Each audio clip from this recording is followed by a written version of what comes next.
The silence inside the gilded cage was louder than a gunshot. 1 second. Dante Moretti, the man who owned half of Chicago and feared absolutely no one, was laughing, towering over the petite waitress who had dared to spill a drop of whiskey on his Brioni suit. The next second, the air left the room. There was a blur of motion, a sickening crack of bone meeting floor, and the Don of the Moretti family was on his back, staring up at the ceiling lights, gasping for air.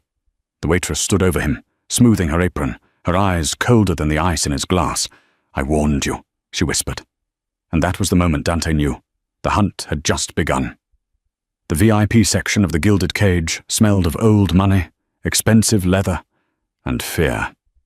It was a Saturday night in downtown Chicago, and the club was packed with the city's elite, corrupt politicians, hedge fund managers, and the predators who fed on them. Sienna Blake adjusted the collar of her uniform, keeping her head down as she balanced a tray of crystal tumblers. She hated this part of the job. The high-end clientele didn't tip better. They just demanded more of your soul. She was 24, with dark hair pulled back into a severe bun, and a demeanor that usually screamed invisible. That was the point. In her line of work, or at least her former line of work, invisibility kept you alive. "More scotch, now!" The voice was deep, gravelly, and laced with the kind of arrogance that only came from a lifetime of never being told no. Sienna didn't need to look up to know who it was. Dante Moretti, the capo dei capi, the man the FBI had been trying to pin down for a decade. He was sitting in the center booth like a king on a throne, flanked by 4 bodyguards who looked like they chewed concrete for breakfast. Sienna moved efficiently, sliding through the crowd. She placed the fresh bottle of Macallan 25 on the low marble table. "Your scotch, Mr. Moretti." Dante didn't look at her. He was busy lighting a cigar, the flame illuminating the sharp angles of his face. High cheekbones, a scar running through his left eyebrow, and eyes the color of burnt espresso. He was undeniably handsome, in a way that set off alarm bells in Sienna's brain. "You're new," Dante said, smoke curling from his lips. He still hadn't looked at her. "Yes, sir. 2 weeks," Sienna replied, her voice steady. She reached for the empty glasses to clear the table. "Leave them," Dante commanded, finally turning his gaze to her. It felt physical, like a weight pressing on her chest. He scanned her, not with lust, but with the dissecting stare of a predator assessing prey. "What's your name?" "Sienna." "Sienna," he repeated, tasting the word. "You have steady hands, Sienna. Most people shake when they serve me." "I'm just doing my job, sir." Dante smirked, a cruel twist of his lips. He reached out and grabbed her wrist. His grip was iron. The bodyguard stiffened, sensing the shift in the air. "You're not just a waitress, are you? You walk too quietly. You check the exits every time you enter the room." Sienna's heart hammered against her ribs, but her face remained a mask of confusion. "I don't know what you mean. Please let go." "I think you do," Dante said, his voice dropping to a dangerous whisper. "I think you're hiding something, and I hate secrets." He yanked her arm, pulling her off balance. The tray in her other hand tipped. It was a rookie mistake, forced by his aggression. The heavy crystal glass slid off and crashed onto the table, shattering. Amber liquid splashed across the lapel of his $3,000 suit. The music in the club seemed to stop. The chatter in the VIP section died instantly. Every eye turned to the booth. Dante looked down at the stain, then back up at Sienna. His expression was unreadable, which was worse than anger. He slowly released her wrist and stood up. He was tall, well over 6 feet, looming over her. "You clumsy little fool," one of the bodyguards, a brute named Luca, snarled, stepping forward. Dante held up a hand to stop him. "No, Luca, she didn't mean it." He took a step closer to Sienna, invading her personal space.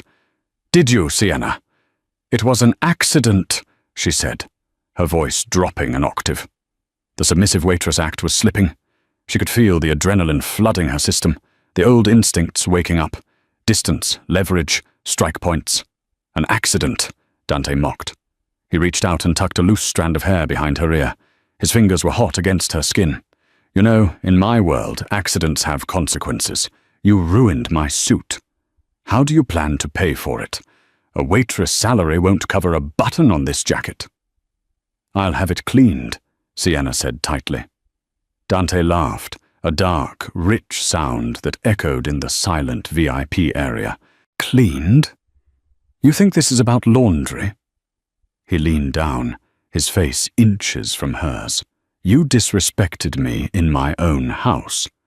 You think because you're a woman, I'll let it slide? You think you're tough because you can hold my stare? He grabbed her chin, forcing her to look into his eyes. Prove it. Prove you're worth the air you're breathing right now. Beg for forgiveness, and maybe I won't have you thrown out the back door. Sienna stared at him. The heat of his hand on her face was infuriating. She saw the amusement in his eyes. He was playing with her. He wanted to break her spirit just to see the pieces fall. Something inside Sienna snapped. The carefully constructed persona of the timid waitress evaporated. "Take your hand off me," she said clearly. The crowd gasped. Luca's jaw dropped. Dante's eyes widened slightly, a flicker of genuine surprise replacing the amusement. "Excuse me?" Dante challenged, his grip tightening on her chin. "I don't think I heard you correctly." "I said," Sienna repeated, her voice turning into cold steel, "take your hand off me, or I will break it." Dante Moretti laughed. It was a genuine, incredulous laugh. He looked around at his men, gesturing to Sienna as if she were a performing animal. "Did you hear that?" Dante asked the room. "She's going to break my hand." He looked back at her, his grin vanishing, replaced by a look of pure menace. "Do it then. Try." He didn't think she would. He thought he was untouchable. He was the wolf of Chicago. Nobody touched Dante Moretti. Sienna didn't hesitate. In one fluid motion, she brought her left hand up, clamping it over Dante's wrist that was holding her chin. At the same time, she stepped into his space, driving her hip into his center of gravity. It was a classic Krav Maga redirection, but executed with the speed of a viper. She twisted his wrist outward, locking the joint against the natural range of motion. Dante's eyes shot wide open as pain, sharp and blinding, shot up his arm. Before he could even process the pain, Sienna pivoted. She used his own momentum against him, sweeping his leg while cranking his wrist down. Crack. It wasn't a break, but the sound of cartilage popping under extreme pressure. Dante, the man who terrified the city, went airborne. His expensive Italian shoes left the floor. He slammed onto the hardwood with a thud that shook the nearby tables. Sienna didn't stop there. She dropped a knee onto his chest, knocking the wind out of him, and pressed her forearm against his throat, pinning him to the floor. The entire sequence had taken less than 3 seconds. For a heartbeat, the world was frozen. Dante stared up at her, wheezing, his eyes locked on hers. He wasn't looking at a waitress anymore. He was looking at a soldier. "I asked you nicely," Sienna hissed, her face inches from his. "Don't touch me." "Boss!" Luca screamed, the spell breaking. Sienna sensed the movement before she heard it. She rolled off Dante just as Luca's heavy boot stomped the spot where her head had been. She sprang to her feet, creating distance, her hands raised in a defensive combat stance. Dante coughed, clutching his throat, and rolled onto his side. "Wait," he rasped. But his men were already moving. 3 of them rushed her. Sienna didn't run. She grabbed a heavy champagne bottle from the nearest table. As the first guard lunged, a man twice her weight, she sidestepped his clumsy haymaker and smashed the bottle over his head. Glass exploded. He went down like a sack of cement. The second guard hesitated, shocked by the violence. That hesitation cost him. Sienna kicked his kneecap, a sickening crunch echoing through the room, followed by a palm strike to his nose that sent him reeling backward, blood spraying. Luca, the largest of them, pulled a switchblade. The gleam of silver caught the strobe lights. "Enough!" Dante roared. He struggled to his feet, one hand rubbing his bruised throat, the other holding his aching wrist. His suit was ruined, his hair was disheveled, and he looked absolutely murderous.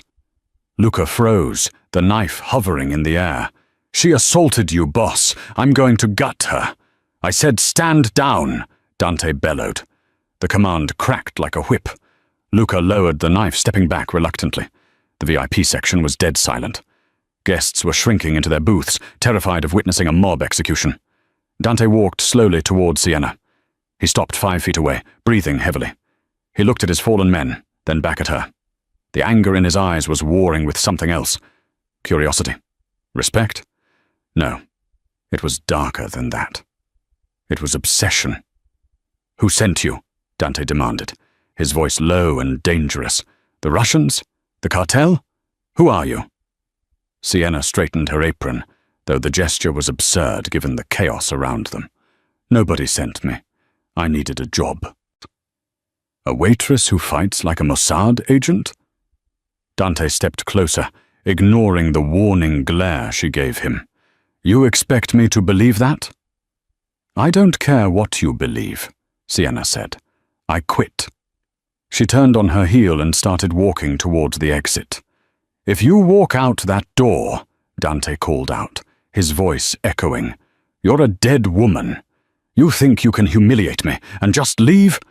I will find you, Sienna. There is nowhere on this earth you can hide from me." Sienna paused at the velvet rope. She looked back over her shoulder. Her expression was tired, almost sad. "You can try, Dante, but be careful. The next time you come at me, I won't stop at your wrist."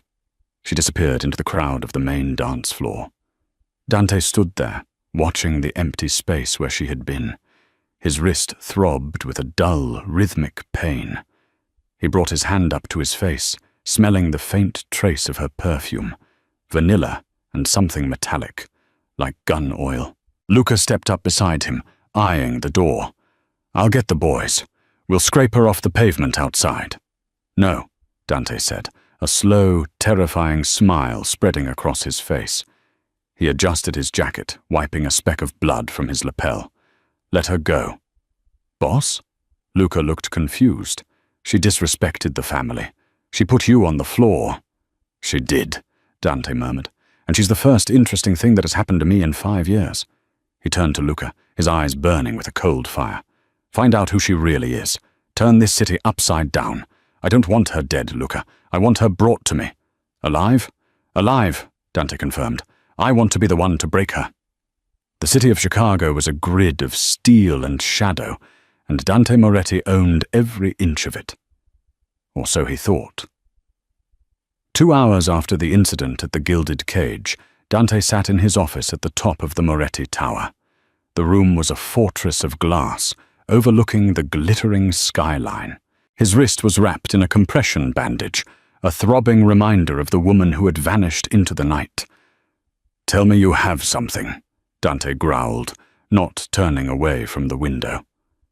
Nero, Dante's head of intelligence, sat at a massive mahogany desk, his fingers flying across a laptop keyboard. Nero was a man who lived in the digital shadows, a former NSA contractor who had realized that organized crime paid better and asked fewer questions. "It's not making sense, boss," Nero muttered, wiping sweat from his forehead. "I ran facial recognition on the security footage from the club. I cross-referenced her with every database we have. DMV, state police, FBI watch lists, even Interpol. And she doesn't exist," Nero said, turning the laptop screen around. "The name, Sienna Blake, is a ghost. The social security number she gave the club manager belongs to a woman who died in a car accident in Ohio 4 years ago. Her address is a drop box in a laundromat in Wicker Park. No credit history, no digital footprint, nothing." Dante turned, his interest sharpening into something razor-edged. "A professional. A high-level one," Nero agreed. "The way she moved. That wasn't self-defense class. That was military grade, special forces or intelligence. And the way she scrubbed her exit? The cameras outside the club malfunctioned for exactly 3 minutes right after she left. She jammed them." Dante walked over to the desk, staring at the frozen frame of Sienna from the club's interior camera. In the grainy image, her eyes were focused, predatory. She looked less like a waitress and more like a soldier behind enemy lines. She's not just hiding from me, Dante realized aloud. She's hiding from someone else. Someone bigger. If she's that good, she's already gone, Nero said. She probably has a burner car and a second identity lined up. She could be halfway to Canada by now. No, Dante said, shaking his head. She's not running. I saw it in her eyes. She's on a mission. She was working at the Gilded Cage for a reason. Who else was in the VIP section tonight? Nero tapped a few keys. Senator Hawkins, the CEO of Arion Tech, and Viktor Volkov. The air in the room dropped 10 degrees. Viktor Volkov was the head of the Bratva, the Russian syndicate that had been encroaching on Moretti territory for months. A truce existed between them, but it was as fragile as glass. She was watching Volkov, Dante whispered. She wasn't serving drinks, she was doing reconnaissance. Dante grabbed his jacket. The pain in his wrist was forgotten, replaced by the thrill of the hunt. Track Volkov's movements. If she's hunting him, that's where we'll find her. Boss, if she's hitting Volkov, that's a war, Nero warned. If we intervene... I don't care about the war, Dante said, checking the magazine of his custom .45 caliber pistol. I want the woman. No one humiliates me and walks away. No one. Sienna, or Sienna as she was currently known, was not running to Canada. She was currently crouching on a rusted fire escape 4 stories above an alleyway in the meatpacking district. The cold wind whipped at her face, but she didn't flinch. She had changed out of her waitress uniform into tactical gear, black cargo pants, boots, and a heavy hooded jacket. In her hand, she held a suppressed Sig Sauer P-226. Dante Moretti had been a variable she hadn't calculated. His arrogance had forced her hand, blowing her cover. She cursed herself for losing her temper. Breaking the Don's wrist felt good, undeniably, but it was sloppy tradecraft. Now she had the Italian mob looking for her and her primary target still in the wind. Her earpiece crackled. Target is moving. 2 SUVs, southbound on Racine. Copy that, Sienna whispered. She didn't have a team. The voice in her ear was a pre-recorded police scanner algorithm she'd hacked. She was alone. She had been alone since the agency burned her. She slid down the ladder, hitting the pavement silently. Her target was Viktor Volkov, the file she needed, the one that would prove her innocence and expose the corruption in her former unit, was in Volkov's possession. He was meeting a buyer tonight to sell the encrypted drive. She needed to intercept him before the sale. Sienna sprinted through the alley, cutting through a chain-link fence she had pre-cut hours ago. She emerged onto a side street, just as 2 black Escalades roared past. Volkov. She ran to a parked motorcycle, a nondescript Ducati she'd stolen 2 days prior, and kicked it to life. She peeled out, keeping her distance, tracking the taillights. They led her to an abandoned shipyard by the river. It was a classic drop spot. Isolated. No cameras. Perfect for a murder. Sienna ditched the bike and moved in on foot, using the shipping containers for cover. She saw the Russians setting up a perimeter. Volkov was there, a bear of a man in a fur-collared coat, holding a silver briefcase. She checked her angles. 6 hostiles. She could take 3 before they located her. It was risky. She raised her weapon, aiming for the guard nearest to Volkov. She squeezed the trigger. Click. Sienna froze. Her gun hadn't misfired. The slide was locked. Someone had tampered with it? Impossible. She checked it constantly. Then she felt the cold steel of a barrel against the back of her neck. Drop it, a voice said. It wasn't Russian. It was Italian. Sienna slowly lowered her gun to the ground. She raised her hands. Turn around, slowly. She turned. Standing there, looking impeccably dressed despite the late hour, was Dante Moretti. Behind him were 6 of his men, weapons raised. Hello, Sienna, Dante said, a smirk playing on his lips. I told you I'd find you. You followed Volkov, she realized, her mind racing. You knew I'd be here. I knew you were too smart to run, Dante corrected, and too angry to quit. Before she could reply, a spotlight from the shipyard crane blinded them. How touching! A booming voice echoed from the center of the yard. Viktor Volkov was standing on a crate, surrounded by 10 more men who had emerged from the shadows. They were holding assault rifles. The Italian prince and the little spy, Volkov laughed. I should thank you, Moretti. You brought her right to me. Dante's eyes narrowed. He looked at Sienna, then at Volkov. He realized instantly that they were both in a kill box. The Russians had set a trap. Did you know about this? Dante hissed at her. If I did, would I be standing here with no ammo? Sienna snapped. Kill them both, Volkov ordered. The air erupted. Bullets pinged off the shipping container next to Dante's head. He lunged forward, tackling Sienna to the ground, just as a hail of gunfire shredded the space where she had been standing. Get to cover! Hoa! Dante roared to his men. It was chaos. The Italians returned fire, pistols popping against the automatic roar of the Russian AK-47S. Dante and Sienna rolled behind a stack of steel beams. They were pinned down.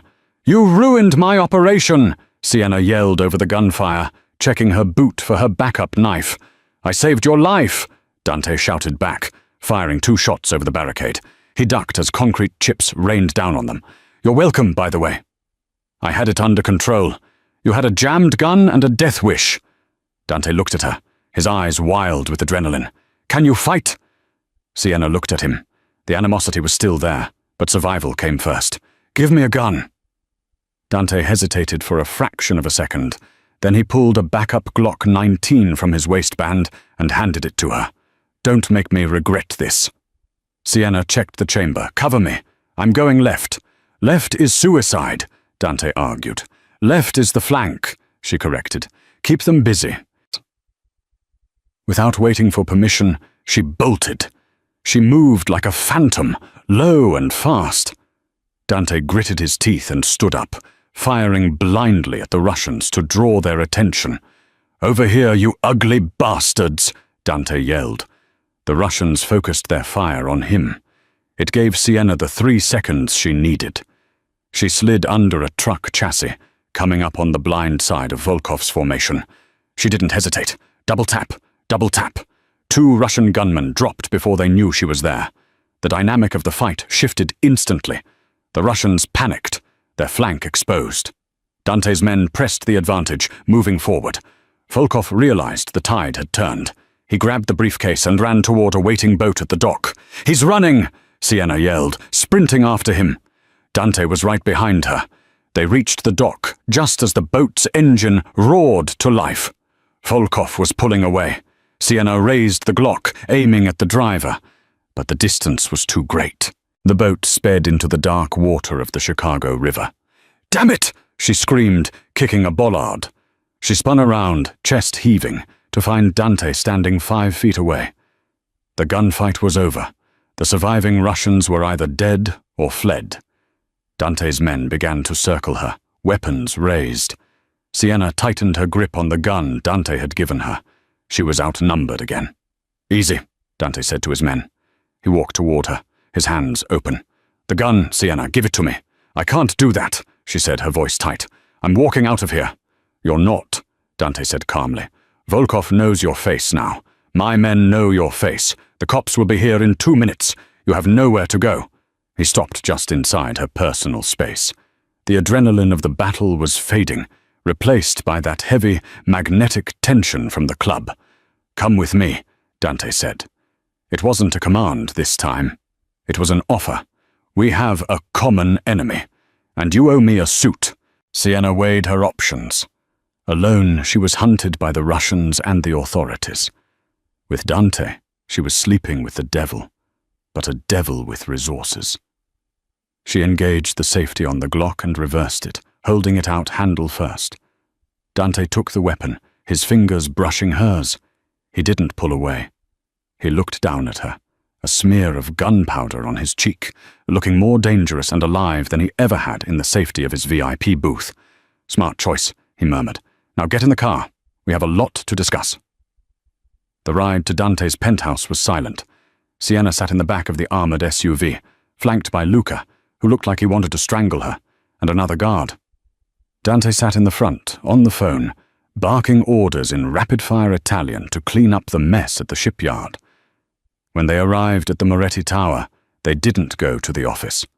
They took a private elevator to the penthouse suite.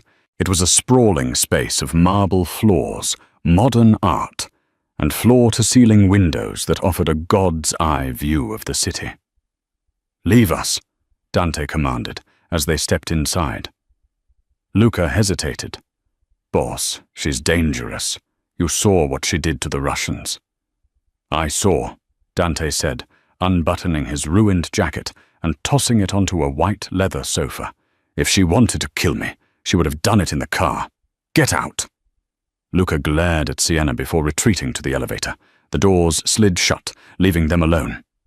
Sienna stood in the center of the room, feeling exposed. This wasn't a prison cell, but it was a cage, nonetheless. Dante walked to a wet bar and poured 2 drinks. He didn't ask what she wanted. He just handed her a glass of bourbon. "Drink," he said. "It helps with the adrenaline crash." Sienna took the glass, but didn't drink. She set it on the coaster. "You want answers, ask." Dante sipped his drink, watching her over the rim. "I know your name isn't Sienna. I know you're trained. I know you're hunting Volkov. What I want to know is, why?" "That's classified." Dante laughed, a short, sharp sound. "Classified? You're in my living room drinking my liquor after using my gun to kill my enemies. We are way past classified." He walked closer, his voice dropping. "Volkov had a briefcase. You were willing to die for it. What's inside?" Sienna hesitated. She had to give him something. "Proof," she said. "Proof that I didn't commit the treason they accused me of." Dante's eyebrows raised. "Treason? So you're a patriot on the run? CIA?" "Something like that," she evaded. "Volkov bought a hard drive containing the names of corrupt agents. My name was used to frame me for the theft. If I get that drive, I clear my name. If I don't, I'm a dead woman walking." Dante processed this. He circled her, studying her profile. "So you're a fugitive. Desperate. Lethal." He stopped behind her, close enough that she could feel the heat radiating from him. "And you came into my club, disrespected me, and broke my wrist." "You grabbed me first," Sienna reminded him, turning to face him. "True." Dante's eyes dropped to her lips, then back up. The air in the room felt thick, charged with electricity. "You intrigue me, Sienna, or whatever your name is. You're not afraid of me. Most people can't even look me in the eye." "I've seen worse things than you," she said softly. "Have you?" Dante stepped closer, backing her up until her legs hit the edge of the sofa. "I can be very bad when I want to be." He reached out, his hand hovering near her face. This time, she didn't strike him. She watched him. He traced the line of her jaw with his thumb. It was a possessive gesture, but gentle. "I could hand you over to the feds," Dante whispered. "I could make a call, and they'd be here in 10 minutes. "But you won't," Sienna said, her heart beating faster. Not from fear, but from something else. "Why wouldn't I?" "Because you hate Volkov more than you hate me. And because—" She paused, taking a risk. "Because you're bored, Dante. You're the king of Chicago, sitting on a high tower, and nothing surprises you anymore. Until tonight." Dante stared at her, stunned by her insight. She was right. He had been sleepwalking through his life of violence and power. She was the splash of cold water he hadn't known he needed. "You're dangerous," he murmured, leaning in. "I warned you." Their faces were inches apart. The tension was at a breaking point. It was a dangerous game. Predator and predator circling each other. Suddenly the elevator chimed. Dante pulled back, the spell breaking. He looked annoyed. The doors opened, and an older man walked in. He was dressed in a tailored suit, carrying a tablet. It was Silas, the Moretti family consigliere. Dante's most trusted advisor. "Forgive the intrusion, Dante," Silas said, his eyes flicking to Sienna with cold calculation. "But we have a situation. The police commissioner just called. He's asking about a shootout at the shipyard." "Handle it, Silas. Pay who needs to be paid," Dante dismissed, turning back to Sienna. "I'm afraid it's not that simple," Silas said, stepping further into the room. "They found a body, one of ours, and they found this." Silas held up a plastic evidence bag. Inside was a distinctive knife. Sienna's blood ran cold. It was her knife, the one she had in her boot. It must have fallen out during the fight. "This blade," Silas said, looking at Sienna, "is standard issue for a very specific shadow unit of the Pentagon. Unit 77. Dante looked at Sienna, his expression hardening. Unit 77? The assassination squad? Sienna stayed silent. "She's not just a spy, Dante," Silas said, his voice dripping with poison. "She's a cleaner, and I believe she was sent here to clean you." Dante froze. He looked at Sienna, the warmth vanishing from his eyes, replaced by the icy void of the dawn. "Is that true?" Dante asked quietly. "Were you sent to kill me?" "No," Sienna said, stepping forward. "Silas is lying. Or he's wrong. I told you I'm here for Volkov." "The evidence suggests otherwise," Silas said smoothly. "And why would Volkov be meeting in our territory unless someone on the inside facilitated it?" Silas was twisting the narrative. Sienna realized with a jolt of horror that Silas wasn't just an advisor. He knew too much about the meat. "Dante, listen to me," Sienna pleaded. "He's playing you." Dante looked at Silas, the man who had been like a father to him, and then at Sienna, the woman who had broken his wrist and lied about her identity. "Luca!" Dante shouted. Luca burst in from the hallway. "Take her to the holding cell in the basement," Dante ordered, turning his back on Sienna. "Tie her down, and don't be gentle." "Dante, no!" Sienna yelled as Luca grabbed her. "He's the traitor! Look at him!" "Get her out of my sight," Dante growled. As Luca dragged her away, Sienna locked eyes with Silas. The old man offered her a small, imperceptible smile. She had walked right into the lion's den, and the trap had just snapped shut.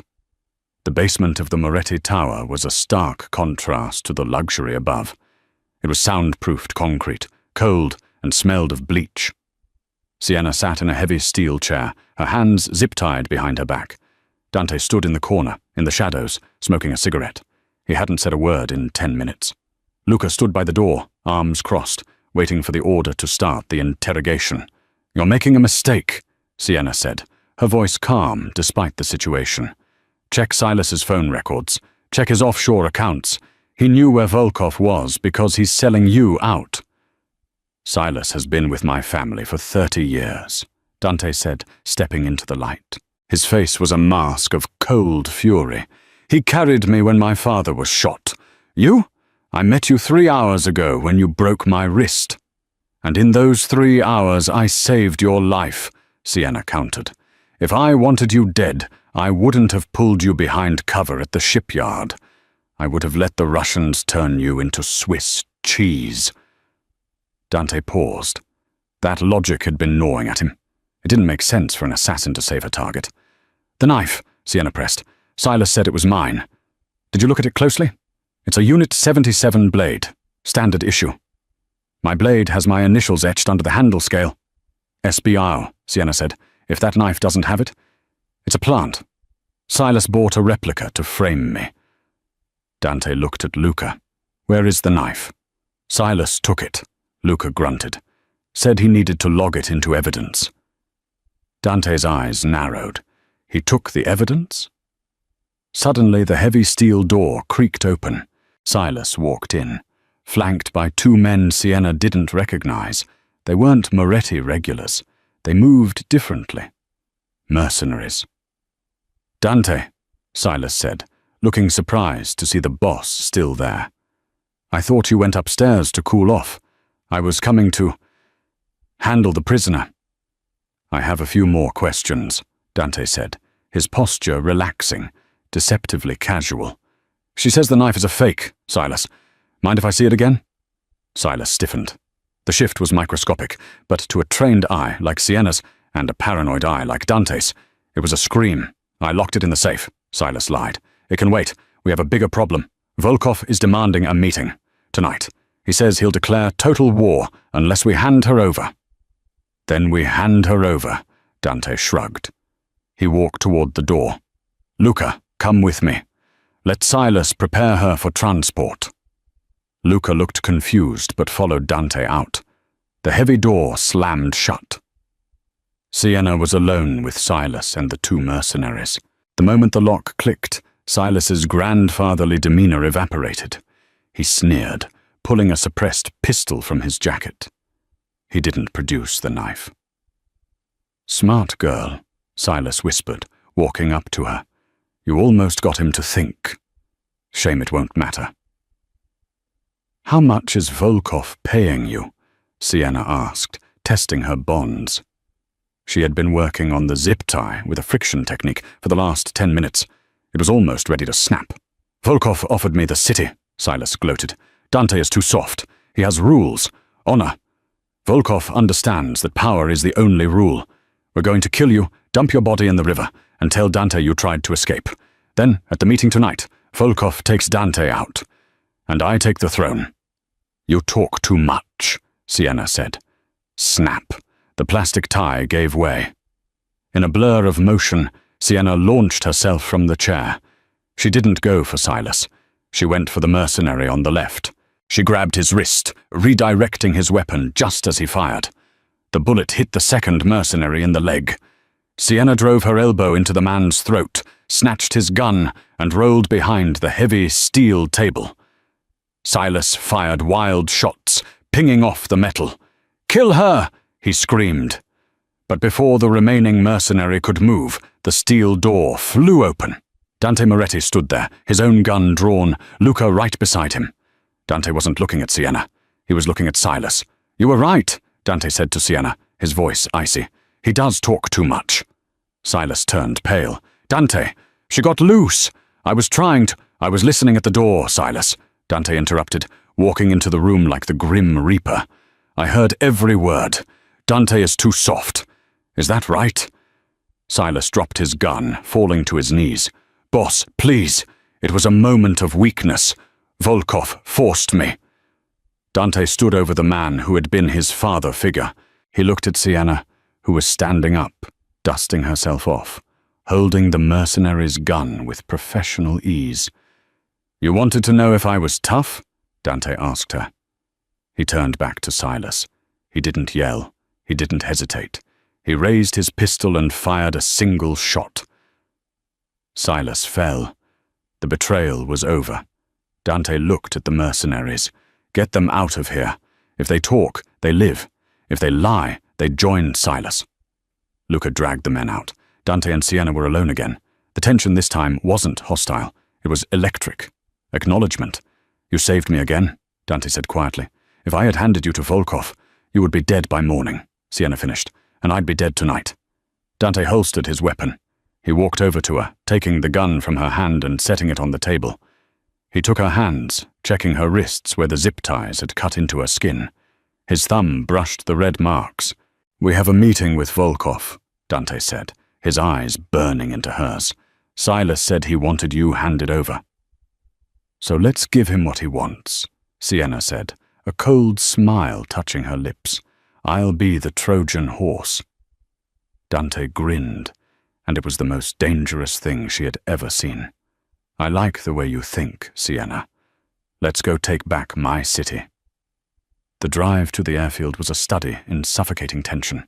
The convoy of 3 black-armored SUVs tore down the desolate stretch of highway leading to the abandoned sector of O'Hare, a graveyard for cargo planes and forgotten deals. Outside, the Chicago wind whipped against the bulletproof glass, a howling reminder of the freezing cold awaiting them. Inside the lead vehicle, the silence was heavy. But it wasn't empty. It was charged with the kind of electricity that precedes a lightning strike. Dante Moretti sat in the back seat, checking the magazine of his custom .45 for the 3rd time. He wasn't nervous. Dante Moretti didn't get nervous. But he was hyper-aware.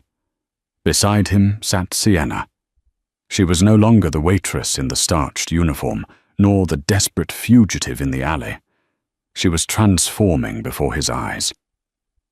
She pulled the Velcro straps of a tactical vest tight across her chest, the sound tearing through the quiet cabin. She had raided Dante's private armory with the efficiency of a woman who had spent a lifetime preparing for war.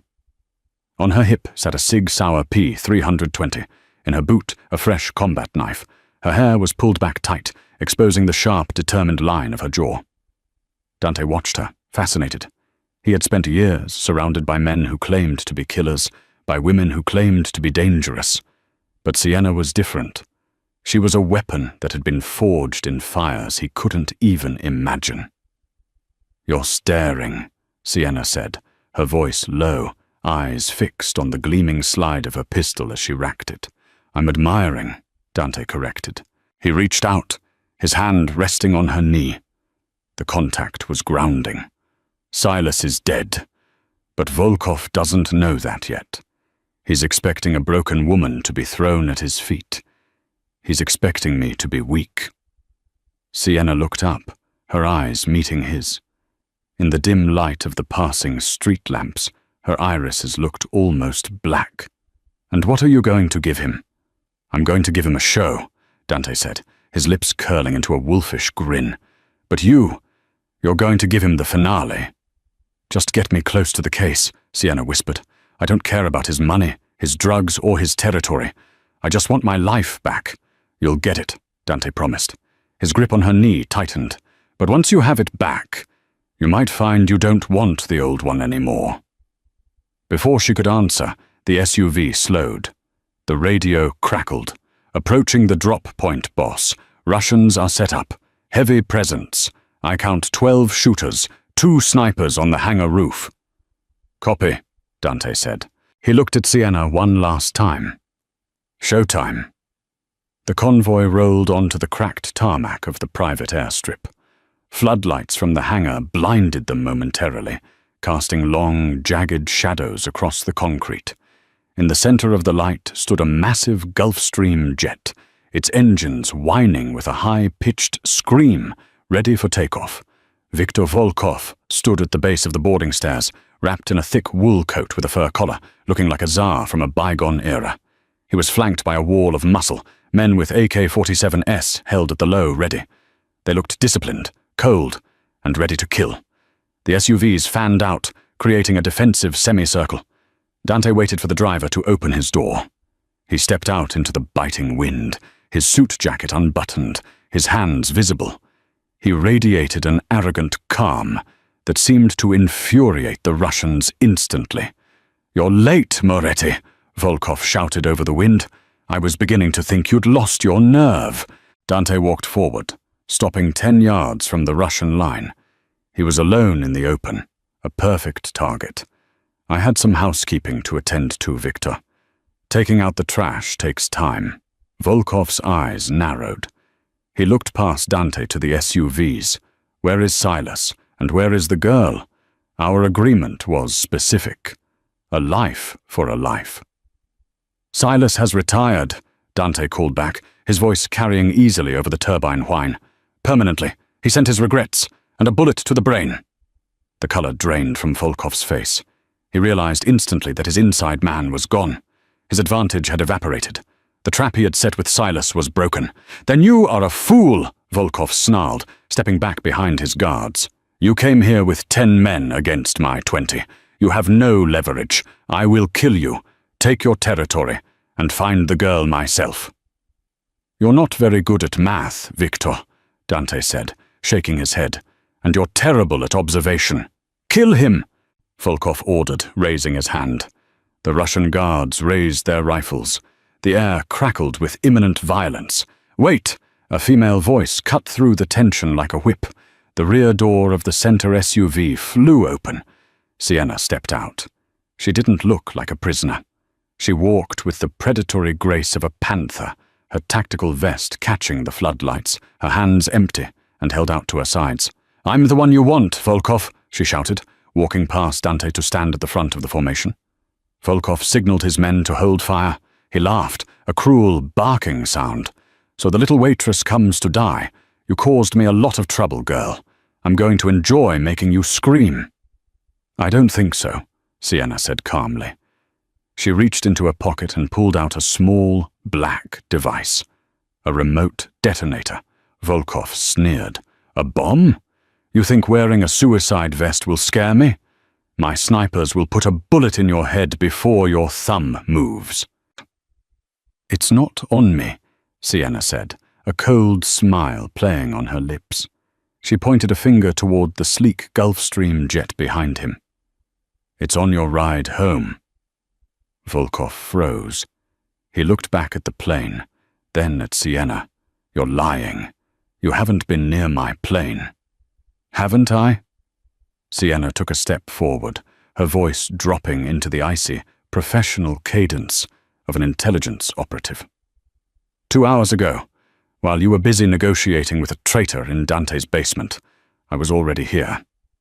Your ground crew is sloppy, Victor. They didn't check the fuel truck. I planted 2 pounds of C4 on the rear landing gear strut, and another pound on the fuel intake. She held up the detonator, her thumb hovering over the red button. You try to take off, I blow the strut, and you cartwheel into a fireball. You order your men to shoot us, I blow the fuel tank, and we all incinerate together. So the question isn't whether I'm lying. The question is, do you feel lucky? The silence that followed was absolute. The wind howled, the engines whined, but nobody moved. Volkov stared at the jet, his $50 million escape route, and then at the woman he had dismissed as a nuisance. He saw the truth in her eyes. She wasn't bluffing. She was prepared to turn this entire airfield into a crater. "You're insane," Volkov whispered. "I've had a bad week," Sienna replied dryly. "Now, the briefcase. Give it to me." Volkov looked at his guards. They were uneasy. They were paid to fight, not to explode. He looked at Dante, who was watching Sienna with a look of pure, unadulterated pride. "You lost, Victor," Dante said, stepping up beside Sienna, presenting a united front. "Give her the drive. Get on your plane, and pray she lets you leave. If you ever set foot in Chicago again, I won't use a bomb. I'll use a knife, and I'll take my time." Volkov ground his teeth, his face turning a shade of purple. He was the head of the Bratva, a man who commanded fear, and he was being checkmated by a waitress and a rival Don on a freezing runway. "Bring it!" Volkov spat to his second-in-command. The guard ran up the stairs, retrieved the silver aluminum case, and jogged back down. He placed it on the tarmac, halfway between the two groups, and retreated. "Go check it," Dante murmured to Sienna, keeping his eyes on the snipers on the roof. "I've got you." Sienna didn't hesitate. She walked forward, holstering the detonator but keeping her hand on her pistol. She knelt by the case, unlatched it, and flipped it open. Inside, nestled in black foam, was the encrypted hard drive, the object that had ruined her life, the object that would save it. She pulled a small tablet from her vest, plugged it in, and ran a quick verification code. Green text scrolled across the screen. Match confirmed. She snapped the case shut and stood up. She looked at Dante and nodded. "We're good," she said. Dante gestured to the plane. "Go, Victor, before she changes her mind." Volkov looked at them with pure hatred. "This isn't over, Moretti. The organization will hear of this. Tell them," Dante replied coolly. "Tell them Chicago is closed." Volkov spun around and marched up the stairs. His men scrambled after him, casting nervous glances at the landing gear. The moment the door sealed shut, the engines roared to full power. Sienna stood watching as the jet taxied rapidly, turning onto the main runway. She held the briefcase tight against her chest, her knuckles white. "Are you going to blow it?" Dante asked, stepping up behind her. His voice was close to her ear, warm against the cold wind. Sienna fingered the detonator in her pocket. She watched the plane pick up speed, lifting off into the dark sky. It would be so easy. One press, and the man who hunted her would be ash. She pulled her hand out of her pocket. Empty. "No," She exhaled, the tension draining out of her body, leaving her trembling. I'm not a murderer, Dante. I'm a patriot. Or, I used to be. You're better than a patriot, Dante said. You're a survivor. The jet disappeared into the clouds. The airfield was quiet again, save for the idling engines of Dante's SUVs. Sienna turned to face him. The adrenaline was fading, replaced by a sudden, overwhelming exhaustion. She looked down at the briefcase. I have it. I can clear my name. I can go back to DC. I can disappear. Dante looked at her. For the first time all night, the mask of the Mafia Don slipped. He looked vulnerable. Is that what you want? To disappear? Sienna looked at the bleak horizon, then back at the man standing in front of her. She thought about her old life, the cold apartments, the burn phones, the constant looking over her shoulder for a government that viewed her as expendable. Then she looked at Dante. He was dangerous, yes. He was a criminal, but he had stood in front of a bullet for her. He had trusted her when she had a gun to his head. My old boss tried to frame me, Sienna said softly. The agency turned its back on me. I never will, Dante said. It was a vow. He stepped closer, invading her personal space in the way that used to infuriate her, but now felt like gravity. He reached out and took the briefcase from her hand, handing it to Luca, who had walked up silently behind them. Put this in the safe, Dante ordered, never breaking eye contact with Sienna, and get the car warm. Yes, boss, Luca said, taking the case with a nod of respect toward Sienna. I have an opening in the organization, Dante said, his voice dropping to a low rumble. Head of security. Consigliere. Or maybe partner. Sienna raised an eyebrow, a playful smirk returning to her lips. Partner? That sounds expensive. I have high standards, Moretti. I can afford you, Dante replied. He reached out, his hand cupping her cheek, his thumb tracing the line of her bottom lip. I'll give you the city, Sienna. I'll give you the world if you want it. Just don't leave. I'm not going anywhere, she whispered. Dante didn't wait. He crushed his mouth to hers. It wasn't a tentative kiss. It was possessive, hungry, and full of the fire that had burned between them since that first spilled drink. It tasted of danger and victory. Sienna wrapped her arms around his neck, pulling him closer, melting into the embrace.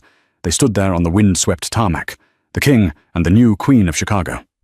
When they finally broke apart, breathless, Dante rested his forehead against hers. Let's go home. Sienna smiled, a genuine, radiant smile that reached her eyes. Home, she repeated, testing the word. It sounded right. She took his hand. Together they walked back towards the waiting cars, leaving the ghosts of their pasts on the runway behind them. The waitress was gone. The spy was retired. Sienna Blake was just getting started. And that is how Sienna Blake went from serving drinks to ruling the underworld. She thought she was just fighting for her life, but she ended up finding a love dangerous enough to match her own spirit. Dante Moretti learned that the toughest thing in his world wasn't a bullet or a fist. It was the woman who wasn't afraid to put him on his knees. They say behind every great man is a strong woman, but in Chicago, they say beside Dante Moretti stands the only person who can beat him in a fight. What did you think of Sienna's transformation? Did Silas get what he deserved? If you enjoyed this story of betrayal, action, and romance, please smash that like button. It helps the channel immensely. Don't forget to subscribe and hit the bell notification so you'll never miss a new story. Share this with a friend who loves a good mafia twist. Thanks for watching, and see you in the next video.